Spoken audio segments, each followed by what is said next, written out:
தான் பார்க்க போகிறோம். ஸ்கின் தியரி எதுக்கு ரொம்ப இம்பார்ட்டன்ட் அப்படின்னு பார்த்தீங்கன்னா, ஸ்கின் தியரி தெரிஞ்சதுன்னா நம்ம ஃபேஷியல் பண்ணுறதுலேருந்து ஐப்ரோஸ் பண்ணுற வரைக்கும் ரொம்ப கான்ஃபிடென்ட்டாக பண்ணலாம். அதுக்காக தான் ஸ்கின் தியரி ரொம்ப இம்பார்ட்டன்ட். ஃபர்ஸ்ட்டு ஸ்கின் அப்படின்னா என்னென்னா, ஸ்கின் வந்து நம்ம உடம்புல இருக்க லார்ஜஸ்ட் ஆர்கன் எதுன்னு பார்த்தீங்கன்னா ஸ்கின். இப்போ ஸ்கின் மொத்தம் வந்து 3 டைப்ஸ் ஆஃப் லேயரில் இருக்கும். ஒன்று வந்து எபிடர்மஸ், டெர்மஸ், ஹைபோடர்மஸ். எபிடர்மஸ் அப்படின்னா என்னன்னு பார்த்தீங்கன்னா, இது வந்து அவுட்டர் லேயர். நம்ம தொட்டு ஃபீல் பண்ணக்கூடிய ஸ்கின்ல நம்ம தொட்டு ஃபீல் பண்ணக்கூடிய ஒரு லேயர் வந்து எதுன்னு பார்த்தீங்கன்னா எபிடர்மஸ். இது வந்து அவுட்டர் லேயர் அப்படின்னு சொல்லுவோம்.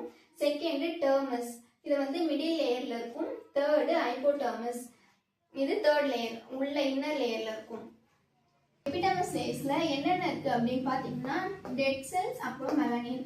மெலனின் வந்து நம்மளுக்கு அதிகமாக ப்ரொடியூஸ் ஆச்சுன்னா நம்மளோட ஸ்கின் கலர் வந்து டார்க் ஆகும்.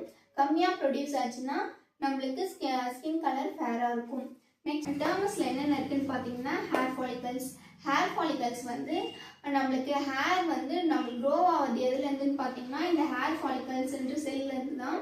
நெக்ஸ்ட் வந்து ஐப்ரோ ரூட்ஸ். ஐப்ரோ ரூட்ஸ் எதில் இருக்குன்னு பார்த்தீங்கன்னா டெர்மஸில் தான் இருக்கும். ஸ்வெட் கிளாண்ட், அப்புறம் oil gland, blood vessels and nerves, collagen and elastin.